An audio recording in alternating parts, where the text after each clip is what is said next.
আসসালামু আলাইকুম। কেমন আছেন সবাই? আশা করছি আল্লাহর অশেষ রহমতে আপনারা সবাই ভালো আছেন। আলহামদুলিল্লাহ, আমিও আমার পরিবারের সবাইকে নিয়ে ভালো আছি। সকালে রোজকার মতো যে কাজটা আমার থাকে সেটাই করে নিলাম। বেলকনিতে এসে এক ঝলক একটু কতটুকু কি ফুল ফুটেছে, কয়টা ফুল ফুটলো, কি হলো না হলো, এখানকার খোঁজ খবরগুলো একটু নিয়ে গাছে একটু পানি দিয়ে তারপর কিন্তু আমি রান্নাঘরে চলে যাই। আর সাথে কিন্তু একটু আমগুলো উকি দিয়ে দেখে যাই যে আমগুলো কেমন হয়েছে, আছে কি না। আর এই গাছটার কথা কি আর বলবো, এটা তো একটা বড় বট গাছের মতো হয়ে গেছে। তো এই গাছটার নাম কিন্তু আমি জানি না, অল্প একটু ডাল এক জায়গা থেকে নিয়ে এসে তারপর লাগিয়ে দিয়েছিলাম, সেখান থেকে আর কি এই অবস্থা হয়েছে। তো এটার নাম যদি জানেন কেউ অবশ্যই কমেন্টে আমাকে জানাবেন যে এই গাছটার নাম এটা। বাইরে কিন্তু অনেক সুন্দর বাতাস, কিন্তু রুমের ভিতরে মনে হচ্ছে যে বোম ব্লাস্ট হচ্ছে, এত পরিমাণে গরম। যশোর মনে হচ্ছে পুরো আগুন ধরে গেছে, এমন অবস্থা। তো বেলকনি থেকে আসতে ইচ্ছা করতেছিল না, ঝিরিঝিরি বাতাস বেশ ভালো লাগতেছিল বসে থাকতে। তারপরেও কি আর করার, সকালে তো ঘুম থেকে উঠে এদিকে রান্নাঘরে অনেক কাজ থাকে, যার কারণে অত ঠান্ডা বাতাসে বসে থাকার মতো সময় আমাদের থাকে না। রান্নাঘরে এসে কিন্তু রান্নাঘরের সমস্ত কাজগুলো করে নিয়েছি।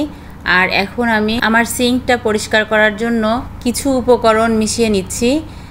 এখানে আছে 1 চামচ বেকিং সোডা, 1 চামচ হারপিক আর একটা পাকা কলা। তো এই 3টা উপকরণ একসাথে দিয়ে অনেক সুন্দর করে চটকে মাখিয়ে নিয়েছি। মাখিয়ে নেওয়ার পরে তারপর এভাবে সিঙ্কে সুন্দর করে হাতে গ্লাভস পরে নিয়ে বেশ ভালো করে সিঙ্কের সমস্ত এরিয়া জুড়ে লাগিয়ে দিয়েছি। তারপর এই যে একটা স্কাবার দিয়ে, স্টিলের মাজুনি যেটা, ওটা দিয়ে সুন্দর করে আলতো হাতে সবটুকু মেজে সুন্দর করে ক্লিন করে নিচ্ছি। বিশ্বাস করবেন না আপুরা, একদম ম্যাজিকের মতো, জাদুর মতো কাজ করেছে। অনেক দিন আগে আমার টাইলসের এই কর্নারগুলো আর কি, টাইলস পরিষ্কার করতে গিয়ে একটু ভিক্সল গড়িয়ে এসে আমার সিঙ্কটা একেবারে কালো হয়ে কি হয়ে গেছিলো, এই দেখেন এখনও কিন্তু ওঠে নাই, এখনও দাগ আছে। তো আমি যখন দেখলাম যে হারপিক ভিক্সল লাগলে তো সিঙ্কের 12টা বেজে যাবে, সেই থেকে কিন্তু আমি এইখানে আর হারপিক ভিক্সল কিছু লাগাই না। কিছুদিন আগে একটা ভিডিও দেখলাম যে হারপিক সাথে পাকা কলা আর বেকিং সোডা এটা দিয়ে নাকি সিঙ্ক পরিষ্কার করলে বেশ সুন্দর পরিষ্কার হয়। তো আমি কিন্তু চোখের সামনে যখন করলো সবগুলো রেমেডি একসাথে দিয়ে দেখলাম, দেখার পরে কিন্তু একটু মনের মধ্যে সাহস পেলাম যে না, দেখি কি হয়।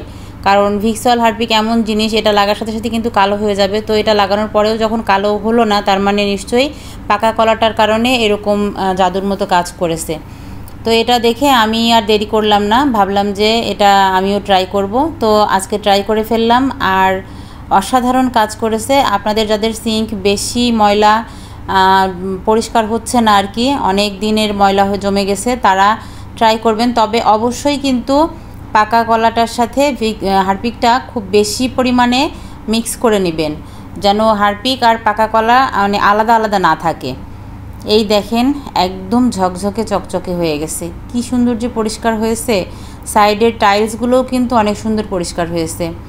তো আমার হচ্ছে কাজের যে খালা ছিল, উনি হচ্ছে বাইরে থালাবাটি পরিষ্কার করতো। আমার গ্যারেজে একটা আমি করে দিয়েছি, হাউস করে দিয়েছিলাম ওনার জন্য শুধু, কারণ উনি হচ্ছে ওনার মাজায় প্রবলেম ছিল, এই জন্য উনি দাঁড়িয়ে থালাবাটি পরিষ্কার করতে পারতো না।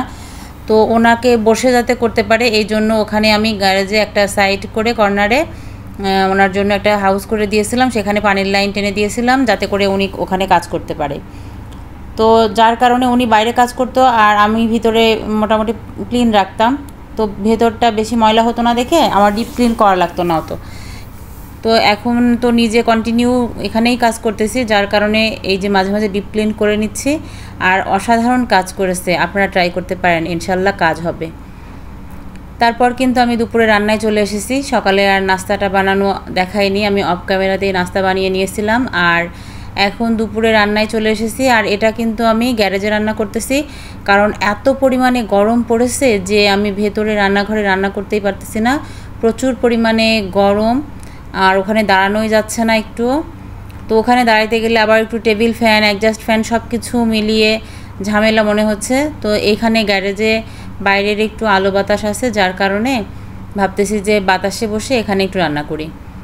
আর আমার গ্যারেজে কিন্তু খুব সুন্দর কাঠের চুলা আছে আর অনেক কাঠ আছে, সেগুলো দিয়ে আমি মাঝে মাঝে অনেক রান্না যখন হয় তখন কিন্তু এখানে রান্না করি।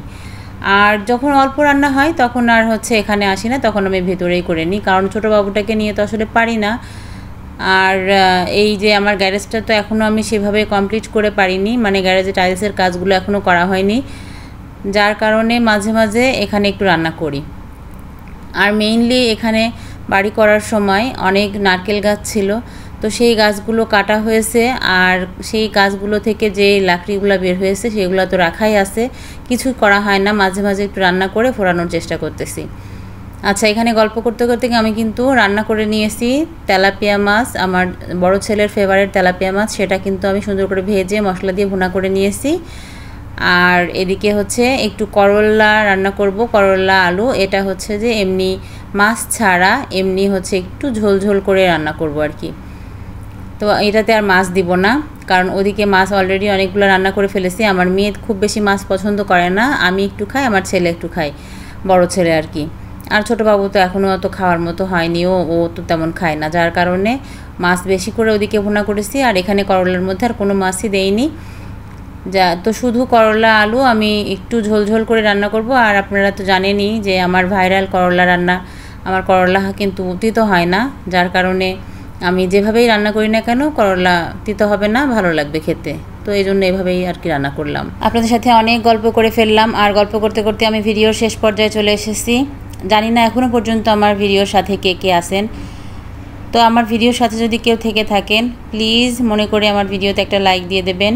এমন নতুন নতুন ভিডিও যদি আরও দেখতে চান তাহলে আমার চ্যানেলটিকে সাবস্ক্রাইব করে আমার বন্ধু হয়ে পাশেই থেকে যাবেন। তো আজকে সকলের সুস্বাস্থ্য কামনা করে এখানেই বিদায় নিয়ে নিচ্ছি। আল্লাহ হাফেজ।